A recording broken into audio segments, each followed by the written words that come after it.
একে তো মধ্যবিত্ত পরিবার, তার উপরে মাসের শেষ, ওদিকে আবার ছেলেটার অসুখ, সব মিলিয়ে নাজেহাল অবস্থা।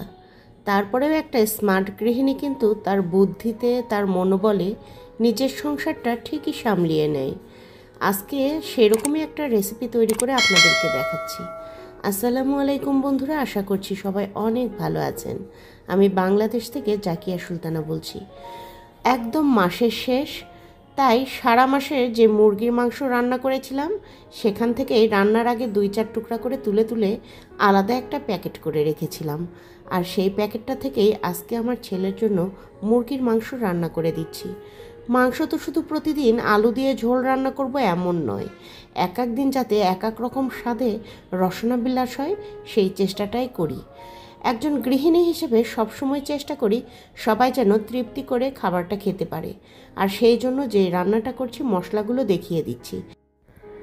এখানে বিফ মশলা নিয়েছি, ধনে গুঁড়া নিয়েছি, দেখতেই পাচ্ছেন, সাদা এলাচ, কালো এলাচ থেতো করে নিয়েছি, দারুচিনি, তেজপাতা, কালো গোলমরিচ, লং, আর তার সঙ্গে নিয়েছি এখানে আমি জয়িত্রী। আর এখন আমি শিলপাটায় মশলা করে নেব। তো এখানে নিয়েছি 1 টেবিল চামচ পোস্তদানা, আর তার সঙ্গে সামান্য একটু আস্ত জিরা।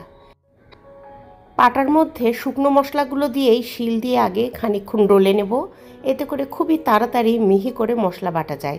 তো গৃহিণীদের জন্য এটা কিন্তু একটা টিপস হতে পারে। তো খুব ভালোভাবে বেটে নিয়েছি, পরে অবশ্যই একটুখানি পানি দিয়ে বেটেছি।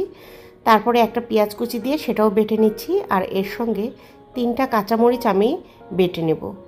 কাঁচামরিচগুলো ধুয়ে নিয়েছি, তারপরে শিলপাটায় খুব ভালো করে বেটে নেব। শিলপাটায় বাটা মশলার একটা ঘ্রাণ অন্য রকমের হয়। আর এই যে আমি মশলাটা তৈরি করে নিলাম, এই মশলাটাই আমার রেসিপিটাকে করে দেবে এক অন্য লেভেলের টেস্ট।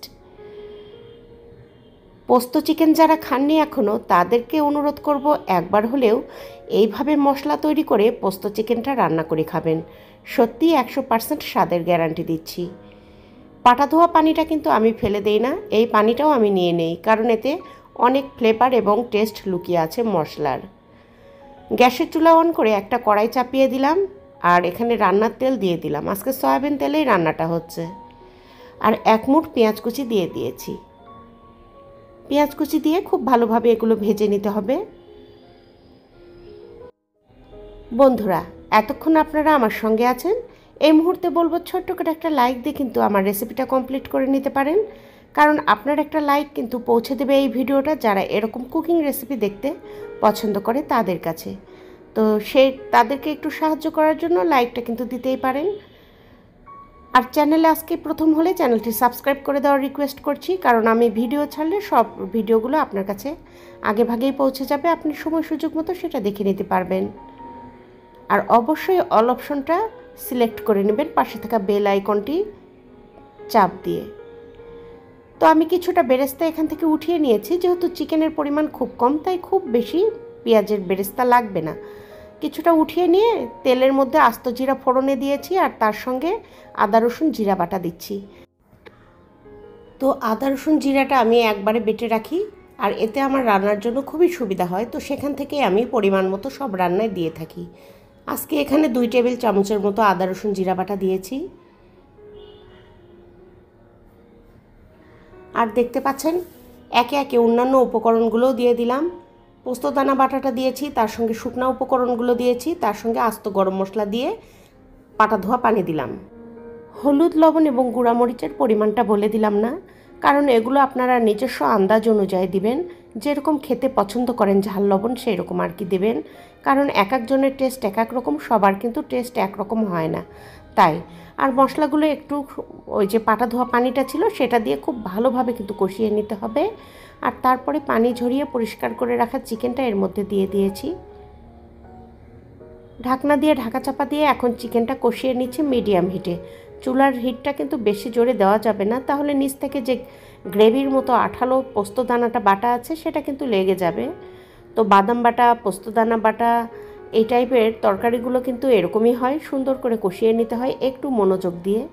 আস্ত 2টা ছোট রসুন দিয়ে দিয়েছি এর মধ্যে, কারণ চিকেনের সঙ্গে রসুনের ফ্লেভারটা ভীষণ অ্যাডজাস্ট হয়। আর ঢাকনা দিয়ে ঢেকে ঢেকে এরকম করে কষিয়ে নেব একদম তেল ছাড়া অবধি। যখন দেখব তেলটা উপরে ভেসে উঠেছে তখন বুঝবো যে কষানো হয়ে গেছে পারফেক্টভাবে। এই যে দেখতে পাচ্ছেন তেলটা উপরে ভাসা ভাসা হয়ে চলে এসেছে। এখন কিন্তু কষানোটা কমপ্লিট হয়েছে। লাস্ট মোমেন্টে তারপরেও একটু সুন্দরভাবে নাড়াচাড়া করে দিচ্ছি, দেখতে পাচ্ছেন।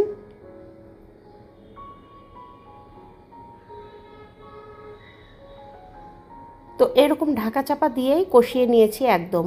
কষানোটা যত ভালো হবে রান্নাটা খেতে ততটাই বেশি সুস্বাদু হবে।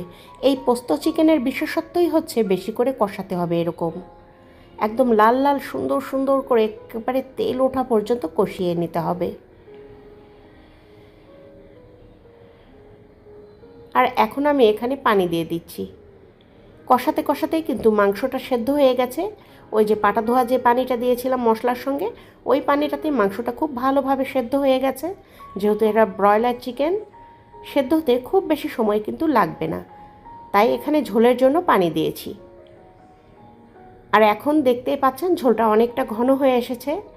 খুব বেশিক্ষণ আর কিন্তু জাল দেব না আমি।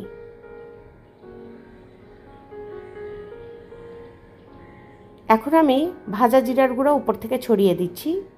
এটা না দিলে যেন রান্নাটা ইনকমপ্লিট থেকে যায়।